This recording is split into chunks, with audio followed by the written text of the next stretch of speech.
안녕하세요. 강사 황미진입니다. 네, 제가 오늘 말씀드릴 주제는 배우는 아버지입니다. 제가 강의 시작하기에 앞서서 그럼 집에 아버지가 없는 집은 어떻게 해야 되지? 라고 이제 생각하실 수 있는데, 이제 아버지가 안 계신 집은 아버지 역할을 대신 해주는 성인 분들이 계시고요. 그분들께서 이 역할을 함께 해주시면 되겠습니다. 제가 오늘 말씀드릴 순서는 이렇게 됩니다. 네, 아버지 역할의 변화, 그리고 중요성, 그리고 아버지 역할을 위한 기술로 이제 안내해 드리겠습니다. 그럼 지금부터 시작하겠습니다. 아버님, 아이와의 첫 만남이 어떠셨습니까? 네. 너무 기쁘셨죠? 기쁘셨죠? 한이 차오르고 그랬을 거예요. 그리고 나는 어떤 아빠가 돼야지 라고 다짐하셨을 겁니다. 어떻게 다짐하셨습니까?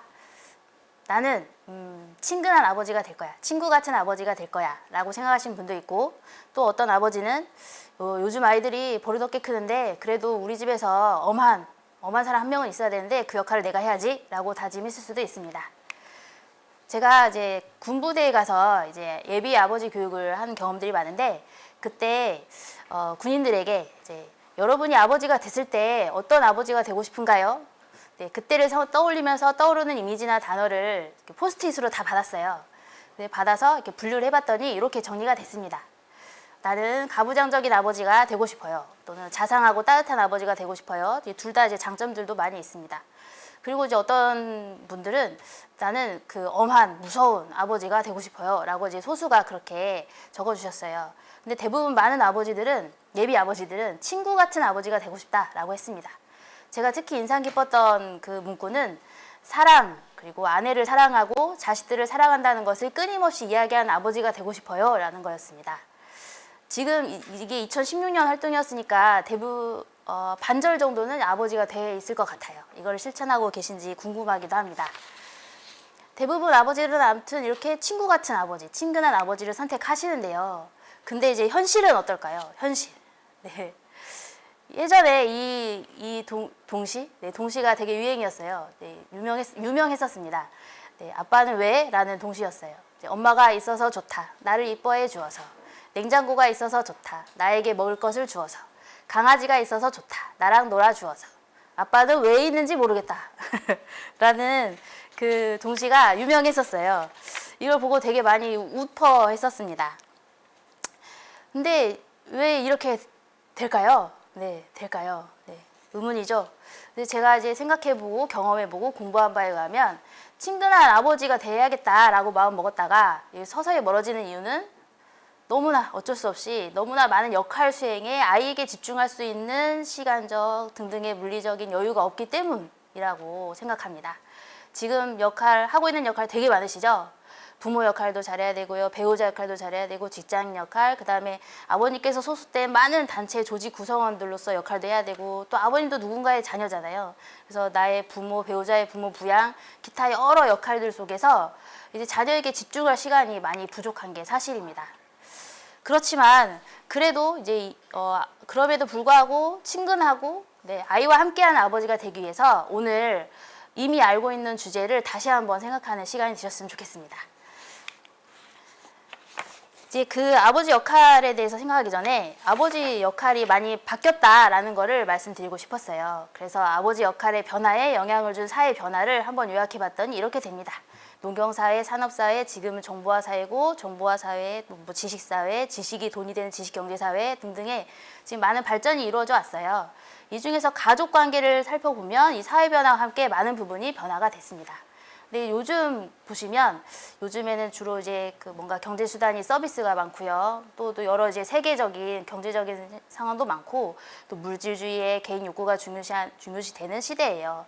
근데 이제 가족 안에서 자녀 입장에서 보면은 너무 많은 것들을 친구들이 누리면서 살고 있어요. 살고 있는데 우리 집은 왜 이러지? 라고 늘 비교하면서 뭔가 이렇게 그 부족함을 또 이제 아버지, 어머니에게 또 보호자에게 이렇게 돌리기도 합니다. 또 어떨 때 보면은 우리 부모님은 뭔가 무능해 보이고 뭔가 말씀을 따라야 될 타당성을 못 느끼는 경우들도 많이 있어요. 그래서 더더욱 부모가 조금 더 이제 근거를 가지고 좀 더 친근하면서 뭔가 이렇게 함께하면서 또 훈육도 하는 그런 또 뭔가 이렇게 더 높은 수준의 기술이 더 필요한 시대가 오지 않았나 싶습니다. 이렇게 사회 변화와 함께 부모의 지위와 역할도 변화했습니다. 과거에는 부모가 자녀에게, 특히 자녀에게 그 상하 수직적인 관계로서 일방적인 의사소통을 하면서 각자 이제 남녀에게 정해진 역할을 수행하면서 각자의 역할만 잘하면 됐었어요. 특히 아버지들은 아이와 함께하는 그 정서적 교류는 아버지 역할이 아니라고 생각했습니다. 그러나 지금은 바뀌었어요. 지금은 바뀌었습니다. 협력자, 인생의 동반자, 자녀의 조력자, 의사소통도 일방적인 의사소통이 아니라 상호작용하는 의사소통으로 많이 바뀌었습니다. 예전에는 아버지 역할을 부성신화로 이제 이렇게 나타냈습니다. 부성신화. 여기 아버지 역할에 대한 보편적인 통념이 있었어요. 네, 남성은 아이를 돌볼 수 없다.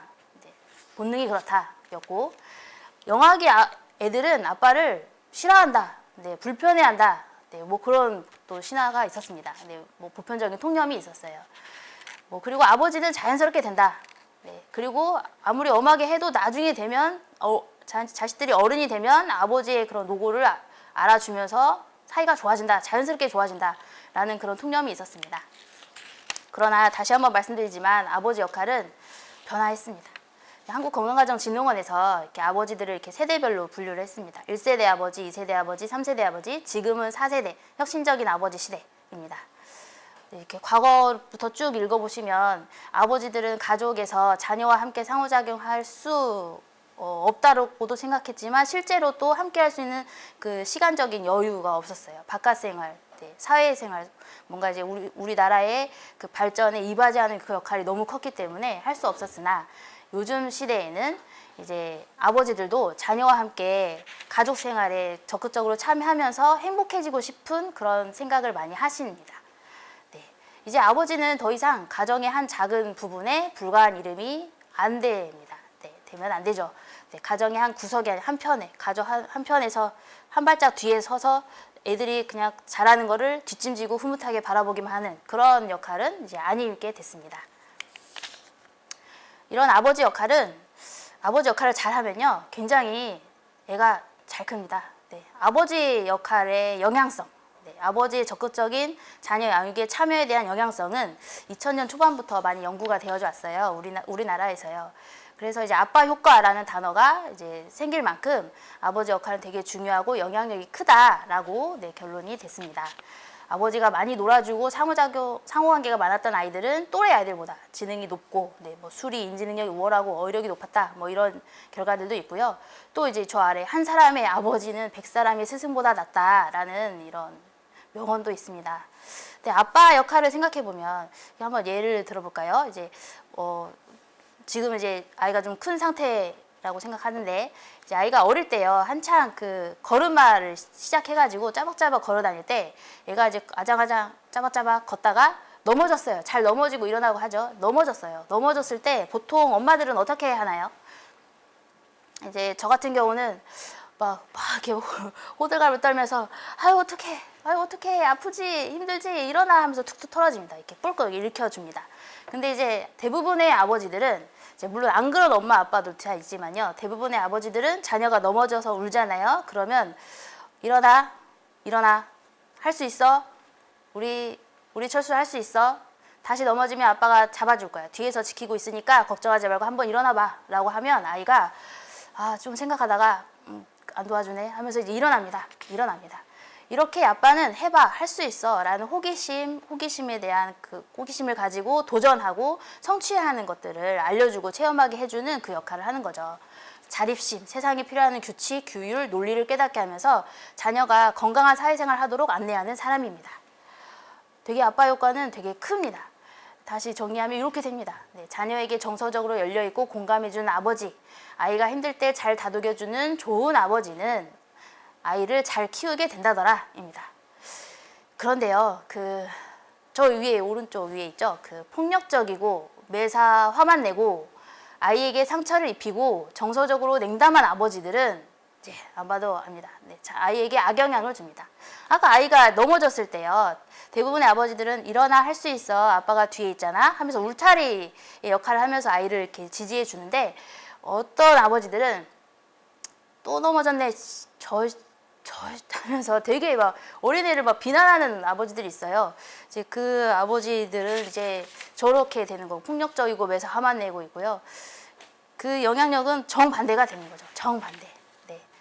그래서 저 같은 경우는 이제 혹시 도저히 안 되겠다. 나는 아무리 노력해도 저 폭력적이고 화만 내고 아이에게 상처를 입히고 냉담한 아버지가 될 것 같다라고 하시는 분들은 그냥 열심히 네, 이제 경제적 역할만 좀 부탁을 드린다라고 말씀을 드리고 있습니다. 이렇게 아버지 영향력은 정말 극과 극으로 엄청나게 크게 이제 영향을 미치고 있습니다. 그러려면 아이가 좋은 아버지가 되려면 아이와 함께하는 시간이 그만큼 많이 필요한데요. 근데 정작 우리나라는 몇 분일까에 대해서 조사가 된 게 있어요. 이제 OECD 아빠들은 하루 평균 47분을 아이와 상호작용을 한대요. 근데 한국 아빠들은 6분입니다. 6분. 네. 그래서 이거는 옛날 이야기 아닌가라고 생각해서 최근 자료도 한번 찾아봤는데 올해 했더라고요. 올해 미성년 자녀를 둔 남성 대상으로 아빠 육아 전후의 이제 인식과 현황 조사표가 있었는데 친구 같은 아빠를 꿈꿔왔는데 현실은 바쁘고 피곤하고 아이에게 생각만큼 잘 대해주지 않는다. 그런 결과가 이제 역시 같은 결과가 나왔습니다. 되게 씁쓸하죠. 네, 왜 이렇게 됐을까에 대해서 뭔가 사회적인 이유도 있고 그렇습니다. 그리고 사회적으로도 함께 해야 되는 부분도 있어요. 그런데 영재들의 아버지, 네, 뭐 저기 거의 10년 전까지 이제 영재 그 예능이 있었잖아요. 그 영재들의 아버지들이 아이와 상호작용하는 시간을 조사한 적이 있어요. 그거 하루에 몇 분이었을까요? 네. 70분이었습니다. 70분. 네. 영재들의 아버지는 물론 뭐 공부뿐만이 아니죠. 이제 다방면 중에 한 가지 이상의 그 영재들의 아버지들은 아이와 하루에 70분 상호작용을 했다는 거예요. 그 70분이 주로 긍정적인 상호작용입니다. 할 수 있다라는 자신감을 심어주고 지지도 해주고 격려도 해주고 또 아이가 잘하는 모든 것들에 이제 인정도 해주고 그런 상호작용을 70분 했다는 거예요. 한국 아빠도 다르죠. 네. 네. 그러니까 이렇게 아버지 역할은 매우 중요하다. 또 변화했다라는 거를 말씀드립니다. 그럼 이제 여기서 좋아, 나도 다 알았으니까 이제 아버지 역할을 잘 해야지 라고 마음을 먹었을 거예요. 마음을 먹으면 이제 하려고 마음을 먹고 이제 시작하면은 딱 맞닥뜨리는 게 있어요. 그럼 뭐 해야 되지? 이제 어떻게 해야 되지? 하는 부분입니다.